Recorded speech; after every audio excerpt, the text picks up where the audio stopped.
Good morning. Welcome to the University of Vermont. My name is Rosowsky, and I'm UVM's Provost and Senior Vice President. I'm very pleased to introduce this morning Congressman Peter Welch, who will talk about his roles in sponsoring legislation that will assist new students in repaying their college loans. Both President Sullivan and I commend the Congressman for his continued efforts to mitigate college costs and encourage degree attainment. The University and the Congressman have achieved a true partnership when it comes to finding solutions to make college affordable for both students and families. The legislation we'll discuss this morning is just one more step in the right direction for students in obtaining a college education. Please join me in welcoming Congressman Peter Welch to the podium. Thank you very much, David. I really appreciate you. 13 months, you told me you've been here, feels like 10 years, and things are going really well. It's wonderful to be in this green building to talk about college affordability.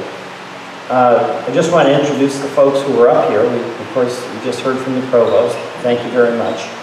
We have Scott Giles, who is the president of the Vermont Student Assistance Corporation. Marie Johnson, Director of UVM Financial Services, a pretty important job for students who are trying to figure out how to make it from here to there and pay their tuition. We have Bethany Scalzo, who is a graduated student and interested in graduate school, and we're going to be speaking about your situation. And we have the student body president, and that is Aya Al-Nami. Thank you, Aya, very much for being here. There's some facts about the cost of college education. You know, here's what always amazes me. Number one, we all know, Republicans, Democrats, Independents, that the future of this country depends on having the best educational system in the world, and that students can't get ahead unless they get an education, and the country can't get ahead unless it has educated students. We've always had a commitment to making college affordable, not just because we're thinking about the students, but we're thinking about our collective future. That's under enormous pressure now. And we have got to find a way to alleviate the burden, both by focusing on the cost side, and I've worked with our college administrators on that, but also on the student aid and the cost of the loan side. And as I have traveled around Vermont, and I do Congress in your communities everywhere, I run into people who know the facts. You know, student loan debt in this country is right now $1.2 trillion. In Vermont, nearly 65% of college graduates have a student debt on average of $30,000. And the total student debt in Vermont, I find this astonishing. It's $2.5 billion. I mean, that's a lot of money.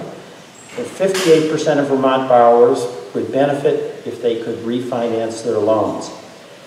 And it's hurting the economy as well, because students who have debt have an obligation to pay that back. They take that seriously and they do it. But what it means is that they can't put a down payment on a condominium when they're getting started. It's tough for them to buy a car. If they're going to start buying furniture when they get that first job, it's tougher to do that. And all of that holds back the economy. So there's reasons for the students, there's reasons for the country's future, there's reasons for our collective economy to try to bring down the cost of student debt. And here's the question that I get asked at Congress in your communities from Brattleboro to St. Albans. People say, Peter, and this will be students and its parents, they say, Peter, if you're a business and I can refinance my loan at today's low rates, if I'm a homeowner and I can refinance my loans at the current lower rates, if I'm government and I'm able to finance government services at the extraordinarily low rates, then why can't I refinance my student loans at the lower rates? And you know what? That's a pretty good question. And you know what? There's no good answer. The answer should be you can. You can refinance. Why deny students and their parents who are borrowing and paying that back instead of putting it in their retirement? Why deny the opportunity of refinancing to students and to their parents when we offer that opportunity for homeowners, for businesses, and of course government benefiting by really low cost interest rates?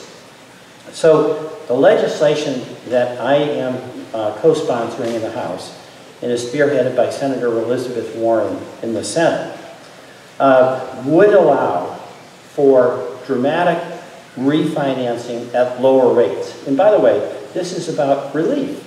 It's not about forgiveness. It's no different than you having a mortgage at a higher rate and refinancing to the lower rate. You still owe the money, you'll pay the money, but you're getting advantage of the lower rates. So the Bank on Students Emergency Loan Refinancing Act would allow borrowers with existing federal student loans, and that includes parents and students and graduate students, to refinance their loans down to the rate offered to the new federal borrowers in 2013. And it would allow private student loan borrowers to refinance their loans into the federal loan program at lower rates. Now, this will, quote, cost money. It'll cost money because the government, instead of getting paid at the higher rate, which, you know, in my view is kind of a stick-up, the government will get repaid at the lower rate. And the cost will be over several years, 10 years actually. Get those figures for you.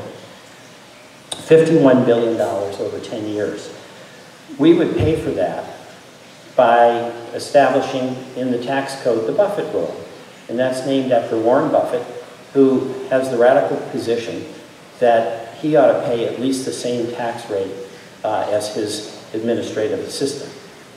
That would raise about $72 billion over 10 years. So if we were able to pass this legislation, and there's enormous support for it in the Senate, the majority in the Senate, but it's been filibustered, we would do two things. One, we would lower cost to students and their parents by about $51 billion.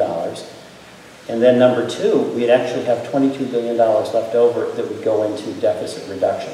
So you'd have twin goals of reducing the deficit and reducing the daily or monthly burden on parents and students if we could pass this legislation. The big issue for me is you've got to help students have access to current low interest rates in this economy. It's going to help them a lot. We're going to have some folks who are going to be speaking about what that would mean in very real terms with respect to their payments. But just a few facts. A graduate student who borrowed at the national average, or a graduate, and borrowed about $30,000, if this bill were passed, they would save about $4,000 over the life of their loan. Someone who took out a $40,000 loan for the graduate studies, and oftentimes the graduate loans are higher than the undergraduate loans, they'd save about $2,500 in interest payments. And parents, many of whom take out loans in the range of $50,000, and by the way, that literally comes out of what would have been retirement contributions for them. They've been working all their life. They've been dreaming about maybe taking a month off for the first time in their working life, and they have to decide, you know what, we're going to refinance the home in order to have our son or daughter go to college. That person or that couple would save about $3,500. That's real money. That's real money to families. So this is, I think, urgent legislation that says that with this economy and the current low interest rates that we've had, we're not going to deprive the students and we're not going to deprive the parents of access to those low interest rates that are available to homeowners, that are available to our businesses and hedge funds, and are available to the U.S. government when it borrows using the full faith and credit of the United States. So when I return to Washington, this is going to be one of my top priorities. There's no reason in my view that Republicans and Democrats can't agree on this. It's just good for our students, and it's good for our parents, and it's really good for the economy. So I really appreciate the folks who are here today to help us talk about this. And I'm going to turn this over now to Scott Giles, who has to deal with this day in and day out, helping parents and helping their children figure out how to finance what is really urgent, a good education. Scott, thank you. Good morning, and my name is Scott Giles, and I'm the president of the Vermont Student Assistance Corporation. And let me start off just by thanking Congressman Welch once again for his tireless efforts to really make college affordable and accessible to all Vermont students. And today is, I think just one more milestone in that battle that you've fought since you've been elected to Congress. I want to reiterate a little bit of what the Congressman said. Back in 1965, when the federal student loan programs were created, the idea was that the federal government could help students access low-income or low-interest rate loans in order to provide a little bit of the difference between what federal gift aid would provide. And back in those days, 60% of all federal financial aid came in the form of grants, and only about 40% came in the form of loans.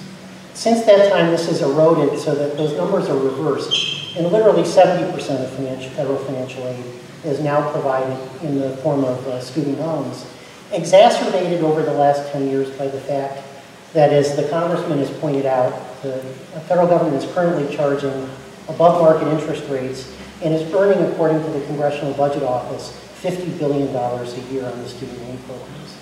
The legislation that the Congressman is sponsoring would return some of that money back to the students and families where it belongs. And we ran some numbers very similar to what Congressman Welch ran, and I wanted to give those to you as well, because oftentimes students have the option, as do parents, of paying their loans back over 10 years or over the course of 30 years. And for obvious reasons, with high debt loads, oftentimes the students will elect those longer repayment periods. And if you do that, the savings from this legislation expands exponentially. A student who borrowed that $30,000 and paid it back over 10 years would save a little under $5,000. But if they took that 30-year repayment plan, which is increasingly common, they would save almost $20,000 in interest over the life of that particular loan. Similarly, a parent who was electing to pay over 30 years would save nearly $12,000 over that period. These are really meaningful savings for Vermont students and their families, and we stand here to congratulate Congressman Welch on his efforts and to stand with him in support of Vermont students and their families. Thank you. Thank you, Scott. And now we're going to hear from Marie Johnson, who's the director of the UVM Financial Services. Right? Thank you. So I'm very passionate about what Congressman Welch is putting forward. It is a conversation we have constantly with parents and students, particularly when they're considering which college to go to and needing to access federal student loans. I also deal with those conversations as the students are graduating or parents are putting a second or third child through school and feeling the burden of this. So anything that we can do to help those families in navigating their finances and making this possible is something I'm very supportive of. Thank you, Marie. And now, let's hear from Bethany Scalzo. Bethany, thank you. Tell your story. Hello, my name is Bethany. I currently reside in Montpelier, Vermont. I was fortunate enough to obtain my bachelor's and my master's degree. However, this summer I started repaying $700 per month for the next 10 years. Because of this huge expense, there's so many things that I'm unable to pursue, one being my PhD. Because of that expense, I'm not able to continue my education at this time. That's the large scale, and on a small scale, I'm not able to go out to dinner after work sometimes. I'm not able to make my own car payments, and it's really challenging living paycheck to paycheck with this daunting number hanging over my head at all times. Over the life of my loan, I'm going to end up paying $80,000, which is just more than I ever anticipated having to pay. So it's very challenging, and hopefully we can help remedy that situation. Thank you. Thank you very much. And Aya, did you have a few words you wanted to say as the student body president? Sure. Thank you. Aya El-Nami, who's the student body president here. Thank you. This is something that I'm also very passionate about. I have 4 younger sisters, and I'm the first to go to school in the United States. And I'm fully here on actually grants and loans, so this really hits home for me. We can already start feeling the burden because my sister actually started school last Friday, and making sure that she actually has the aid that she needs to go to school. As an older sister, I saw that and it didn't really feel that good. It felt like we were being punished for actually seeking a higher education. So this gives me hope, and I'm very passionate about that, and I can see it affecting me personally, my family, and my peers here at UVM. So thank you so much for this. Thank you. Any questions for any of us?